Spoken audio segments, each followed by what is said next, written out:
뭐 어떤 세트는 한 개밖에 못 하는 것도 있고 한 개만 하더라도 한 개씩 10번 나눠서 한 개씩 하고 오는 거예요. 그게 차라리 낫다는 거죠. 정말로. 그렇게 해서 그냥 한 달, 두 달, 세 달 쭉 채우다 보면은 어 바뀌는 게 분명히 있습니다. 그래서 오늘 설명드릴 거는 오늘도 운동에 관련된 건데 어 총 세 가지를 말씀드릴 거예요. 하나는 멘탈적인 부분, 그리고 두 번째는 어 고무줄 비유, 그리고 세 번째는 근신경계에 관련된 이야기. 세 가지를 이야기를 해 볼게요.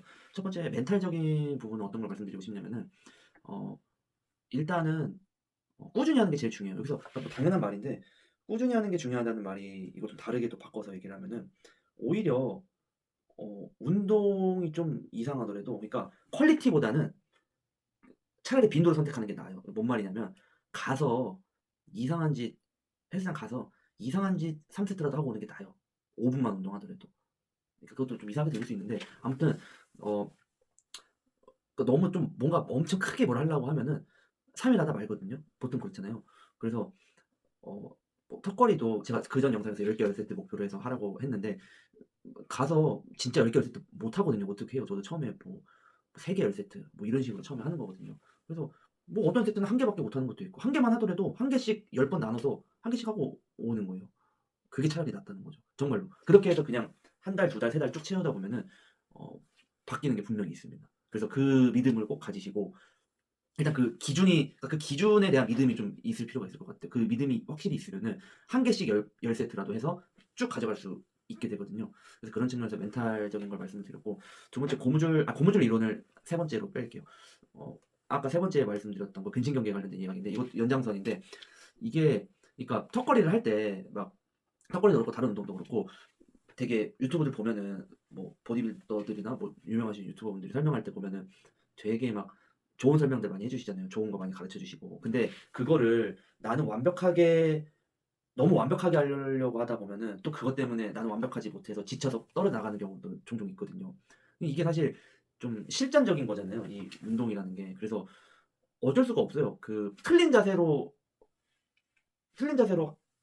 하면서 이렇게 교정이 되는 그런 느낌이지, 딱 배웠다 그래서 그거를 내가 딱 완벽하게 바로 딱 수행한다? 이거는 여러분도 아시겠지만은 당연히 불가능한 거거든요. 그래서 계속 틀린 자세, 그러니까 당연히 지향점은 당연히 올바른 자세지만은 틀린 자세를 계속 할 수밖에 없어요. 그러면서 교정이 되는 거기 때문에. 그래서 이게 또 근신경이랑 무슨 관계냐라고 하면은 틀린 자세로도 계속해야, 그러니까 턱걸이도 이상하게 해서라도 계속해야지 이 등 쪽이 그래도 신경이 발달하면서 나중에 등으로 당길 수도 있게 되고 그러는 거거든요. 그러니까 처음에 좋은 자세를 한 번에 제대로 배워서 '나는 등으로 한 번에 바로 당길 거야.'는 불가능하다고 생각을 합니다. 왜냐면 뭐 사실 이런 근육이든 뭔가를 우리가 움직인다는 거는 뇌에서 우리가 그러니까 신경계가 연결이 돼 있잖아요. 그 신경계가 발달이 안 되면은 당연히 그쪽 근육을 이렇게 좀 원하는 만큼 사용할 수 없기 때문에, 그래서 아까 말씀드린 거랑 연장선상에 생각합니다. 빈도가 중요하다. 그래서 이상한 자세도 괜찮으니까, 그러니까 이상한 자세를 하라는 건 아니고 어쩔 수 없습니다. 지향점을 올바른 자세에 두되 그 기간 동안에 이상한 자세일 수밖에 없다. 근데 그게 빈도가 계속 늘어나면서 얻는 이점도 분명히 있다.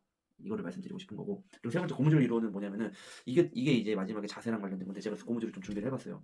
그 뭐 유튜브들 보다 보면은 뭐 보디빌딩은 고립 운동이다 이런 말을 많이 하잖아요.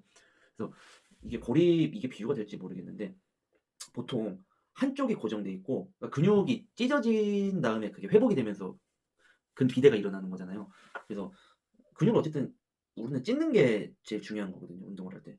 그래서 뭐 이쪽이 됐든 어떤 고정점이 있으면은 이렇게 쭉 찢어야 되는 겁니다. 이렇게 쭉.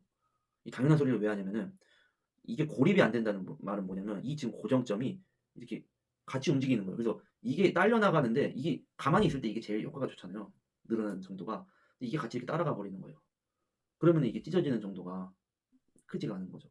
그리고 이게 이렇게 흔들리니까 어떤 내가 운동할 때 기준점도 잡히지 못하고.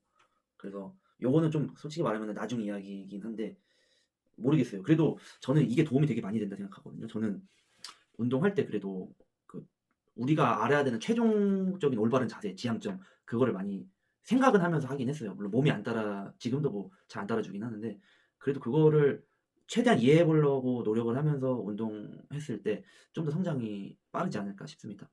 좀 지루한 영상이었는데 네, 아무튼 여기서 마무리하도록 하겠습니다. 감사합니다.